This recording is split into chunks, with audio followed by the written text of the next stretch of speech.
Ya Allah, berilah aku pangkat yang tidak ada orang lain dapat menyamainya. Nah, itu kembalinya kepada Allah. Bukan mencari pangkat itu dengan memberi-beri orang harta sehingga orang itu tunduk. Bukan. Seperti tapal, sogok dan lainnya. Bukan begitu. Tapi mintalah kepada Allah. Maka diberikan dia kerajaan. Sampai jin, ifrit dan lain-lain tunduk kepada Nabi Sulaiman. Nah itu. Secara otomatis bahasa orang sekarang ini harta banyak. Sebab kalau banyak pengikut, banyak juga hartanya. Seperti dokter. Banyak pasien, banyak juga rezekinya. Memintanya kepada Allah. Bukan dengan jalan sogok, tapal dan sebagainya yang haram-haram itu tadi. Nah inilah bahayanya kita dan turunan-turunan kita apabila dua sifat yang jahat ini ada dalam hati, pasti akan mengambil harta hak orang lain. Pertama sombong, pangkat. Yang kedua hendak banyak menuntut apa? Dunia. Tenang-tenang aja. Pangkat di sisi Allah, harta di sisi Allah. Tenang-tenang aja. Ibadahlah kepada Allah, insya Allah diberi Allah kepada kita. Tenang-tenang aja. Jangan gelisah, jangan mau cepat-cepat, jangan. Cukup sebagai pegangan kita masalah pangkat ini. Wala tahinu wala tahzanu wa antum a'launa in kuntum mu'minin. Jangan kamu merasa hina, jangan kamu merasa terkebawah. Sebenarnya kamu sudah dijadikan pangkat yang tinggi karena diberi iman. Jadi orang yang diberi iman pangkatnya udah tinggi, kenapa mencari lagi pangkat yang rendah? Untuk mencapai kekayaan dunia cukup ayat wa may yattaqillaha yaj'al lahu makhrajan wa yarzuqhu min haitsu la yahtasib. Orang yang takwa kepada Allah Subhanahu wa taala diberi rezekinya banyak dan luas, mudah. Jadi iman dan takwa selesai. Iman supaya pangkat kita tinggi, takwa supaya harta kita banyak. Ini diwasiatkan kepada diri kita, kemudian anak kita, cucu kita, menantu kita dan sebagainya. Wa an Amr bin Auf al-Ansari radhiyallahu anhu anna Rasulullah sallallahu alaihi wa alihi wasallam بعث أبا عبيدة بن الجراح رضي الله عنه إلى البحرين يأتي بجزيتها فقدم بماء من البحرين فسمعت الأنصار بقدوم أبي عبيدة فوافوا صلاة الفجر مع رسول الله صلى الله عليه وآله وسلم فلما صلى رسول الله صلى الله عليه وآله وسلم انصرف فتعرضوا له فتبسم رسول الله صلى الله عليه وآله وسلم حين رآهم ثم قال أظنكم سمعتم أن أبا عبيدة قدم بشيء من البحرين فقالوا أجل يا رسول الله فقال أبشروا وأملوا ما يسركم فوالله ما الفقر أخشى عليكم ولكن أخشى أن تبسط عليكم. Diriwayatkan bahwasanya Amr bin Auf al-Ansari berkata ia bahwa Rasulullah sallallahu alaihi wasallam mengutus akan sahabatnya Abu Ubaidah bin Jarrah menuju satu negara yang disebut Bahrain untuk mengambil pajak-pajak di sana. Maka Abu Ubaidah datang membawa harta pajak-pajak dari Bahrain tadi. Kemudian Ansor, penduduk asli di Madinah, mendengar berita bahwa Abi Ubaidah datang membawa harta banyak. Maka mereka itu Ansor semuanya subuh itu sholat berjamaah, tidak ada ketinggalan anak kecil ikut, karena mengharapkan harta dapat bagian ini tadi. Kemudian mereka sholat subuh bersama-sama Rasulullah Sallallahu Alaihi Wasallam. Selesai sholat subuh, Rasulullah SAW berpaling melihat sahabat-sahabatnya. Kemudian pada ketika Rasulullah melihat akan sahabatnya banyak sholat subuh berjamaah, Rasulullah bersabda, aku menyangka bahwa engkau mendengar berita Abu Ubaidah datang membawa harta yang banyak, kira-kira begitu. Jadi salat subuhnya penuh ini. Kemudian berkatalah semua Ansar, ajad ya Rasulullah, betul ya Rasulullah, kami datang kemari menunggu bagian. Kemudian Rasulullah bersabda, gembirakan hatimu, semua kamu akan dapat bagian harta itu, dan masing-masingnya memohon kepada Allah supaya dapat banyak, nanti akan diberi semuanya. Kemudian Rasulullah menutup, demi Allah, sifat fakir itu tidak ada, aku takut atas kebinasaan daripada umat-umatku. Tetapi yang aku takut binasanya umatku, bahwa dunia itu dibukakan kepada umatku, lalu umatku itu merebutkan dunia sehingga perang saudara.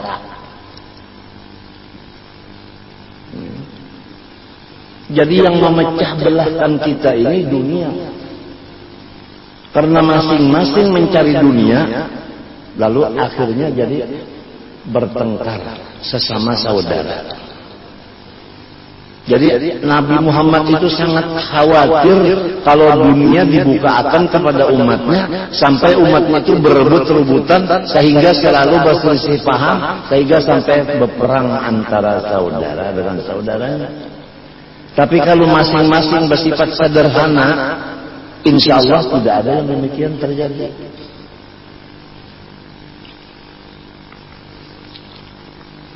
Kama busitat ala man kana qablakum fatanafasuha kama tanafasuha fatuhlikakum kama ahlakathum.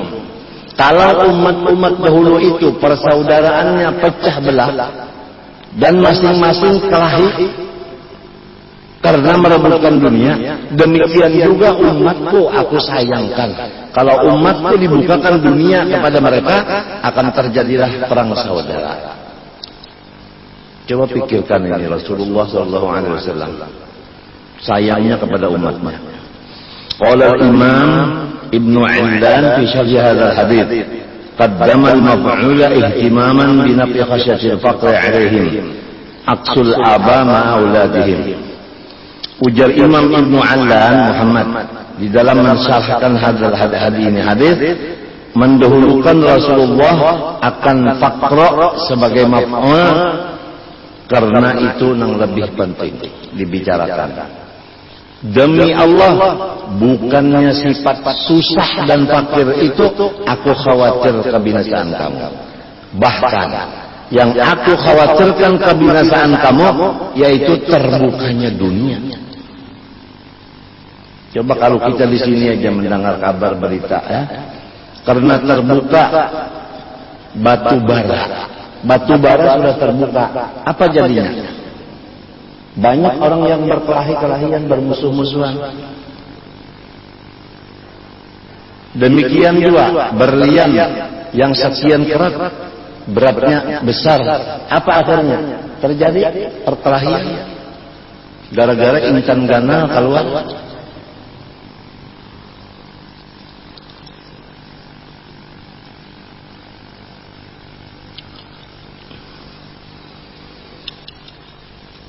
Rasulullah SAW bapak agama. Bapak agama dengan bapak dunia beda. Rasulullah bapak agama, beliau mementingkan agama anak cucunya daripada keduniaan. Tapi kalau bapak dunia mementingkan keduniaan untuk anak cucunya, walaupun agamanya hilang.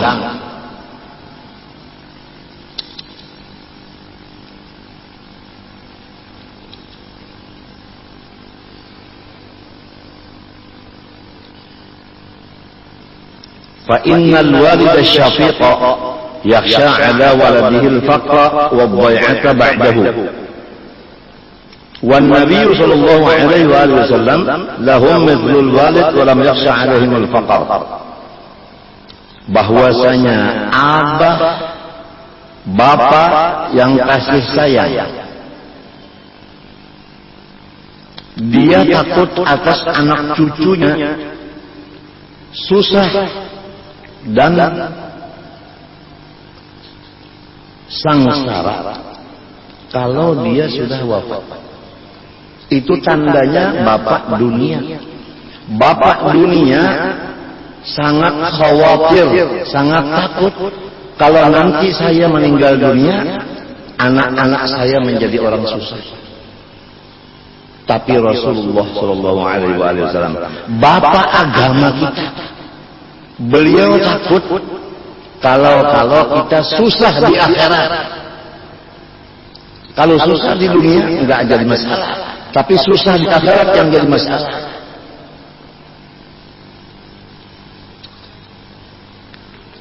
Semoga kita mendapat taufik hidayah dari Allah Subhanahu wa taala sehingga kita bisa memilih sesuatu yang menyukakan hati Rasulullah sallallahu alaihi wasallam. Jangan dijadikan kita seorang hamba yang menambah sedihnya hati Rasulullah sallallahu alaihi wasallam. Kita kejar dunia sekedar, tapi kejar akhirat luar biasa.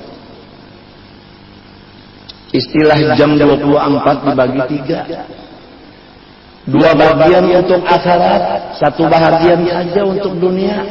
Supaya Rasulullah gembira. Apalagi kalau sudah umur 60 tahun lebih. Dalam keadaan situasi pulang, keadaan kesehatan menurun. Tidak perlu lagi bergaul dengan manusia. Bergaul dengan Allah yang bakal kita datangi itu aja. Ampun maaf kalau ada masyarakat tidak bisa lagi kita elang-belang, tidak bisa lagi dapat pendapat, tidak bisa lagi tamu-tamu, selesai. Sebab sudah 60 lebih usia.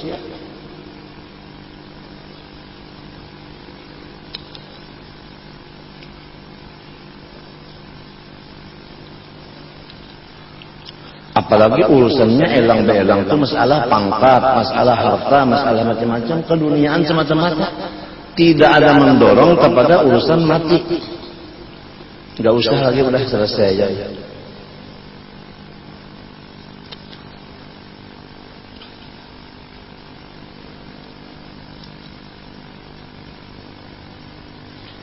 Qala at-Tayyibi nafa'allahu bihi. لأن الأب الدنيوي يخشى على ولده الفقر الدنيوي والأب الديني يخشى على ولده الفقر الديني. Ujar Muhammad At-Tayyibi bahwasanya bapak dunia dia takut anak cucunya kesusahan dunia. Tapi kalau bapak akhirat dia takut anaknya kesusahan di akhirat. Jadi kalau ulama punya anak, ulama itu mengharap anaknya itu menjadi gantinya sesudahnya menjadi ulama juga. Tapi kalau orang kaya takut kalau anaknya itu nantinya susah, oleh sebab itu dia didik anaknya supaya jadi orang kaya juga. Itu beda antara dua bapak ini.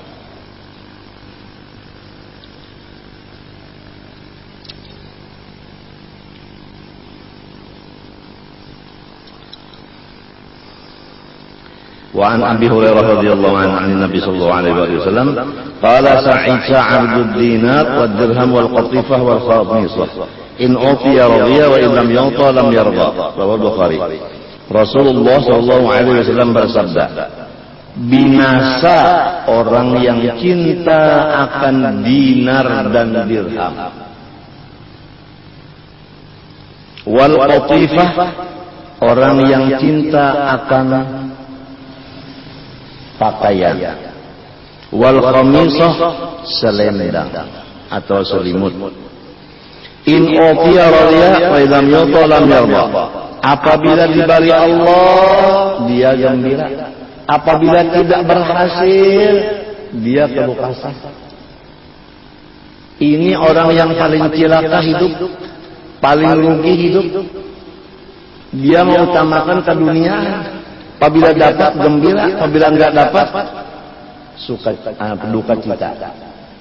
Jadi kita tidak boleh jadi orang yang seperti ini. Dunia ini seperti kalau minuman itu misalnya es krim. Memang es krim itu enak. Tapi kalau anak kita sedang perlu diberi es krim jadi apa? Tambah penyakit.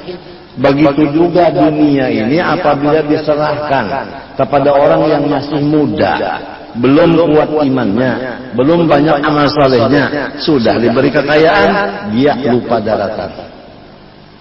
Tapi kalau sudah tua, imannya kuat, amal salehnya banyak, hatinya udah kuat, ma'rifatnya sudah kuat dan sebagainya, dunia itu banyak di tangan, nggak apa-apa, nggak ada masalah. Apalagi biasanya orang tuh mau membagi-bagi, sama guna apa punya harta banyak kalau cegar mati juga.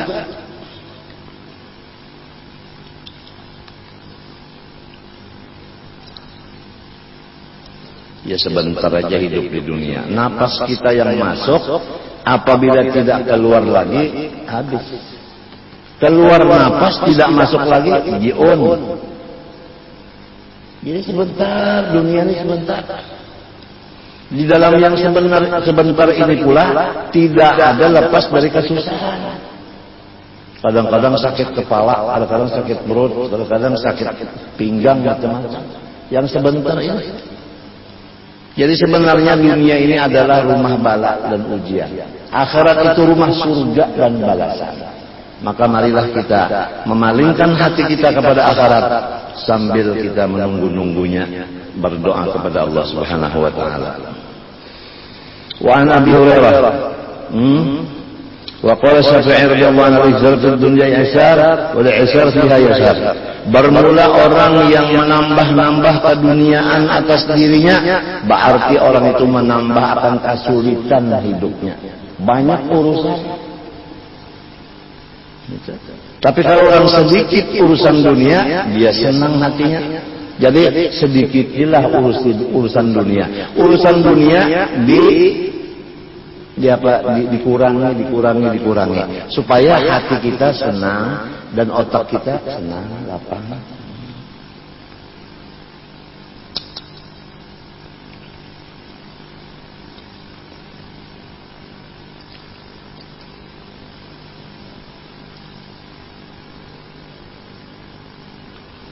وقال حمدون القصار إذا اجتمع إبليس وجنوده لم يفرحوا بشيء كفرحهم بثلاثة أشياء ورجل مؤمن قتل مؤمنا ورجل يموت على الكفر وقلب فيه خوف الفقر. Ujar Hamdun al-Qassar, apabila berkumpul iblis dan tentaranya setan, tidak gembira mereka itu semuanya dengan sesuatu, seperti gembira mereka itu dengan tiga daripada perkara. Ini yang paling menggembirakan iblis dan kawan-kawannya. Tiga perkara. Satu, seorang yang membunuh orang beriman. Baik membunuh dengan pedang, maupun membunuh dengan seher, maupun membunuh dengan itu apa sum? Racun, maupun membunuh dengan suntikan. Disuntik akhirnya mati. Itu ada kan suntikan yang terbatas tuh, setahun misalnya mati kalau diberi suntikan itu. Siapa yang membunuh orang beriman dengan apapun cara bunuhannya itu, maka ini menggembirakan kepada iblis dan kawan-kawannya. Nomor 2, seorang yang mati di dalam kekafiran. Kan mudah aja kan anak mati kafir. Mbak sudahnya, ini ada perempuan. Perempuan ini Nasrani atau bukan Muslim. Kita orang Muslim. Terjadi perkawinan antara Muslim dan non-Muslim. Akhirnya si suami ini kalah, ikut kepada agama istrinya karena cantik istrinya. Jadi jadinya mati kafir. Ini pun menggembirakan kepada iblis dan teman-temannya.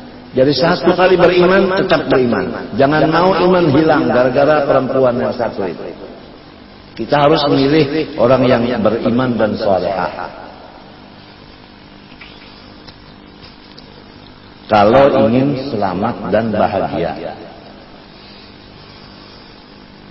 Nomor terakhir, Yang paling menggembirakan iblis dan kawan-kawannya yaitu satu hati yang di dalamnya takut kalau tidak mendapat rezeki. Ya Allah. Coba kita periksa hati kita masing-masing. Apakah ada di hati kita takut kalau aku susah? Kalau ada sifat itu menggembirakan kepada iblis. Kita punya Allah. Allah milik kita. Dunia dan akhirat miliknya Allah, di tangan Allah. Kalau kita memilih Allah Ta'alanya, dunia dan akhirat akan diserahkan.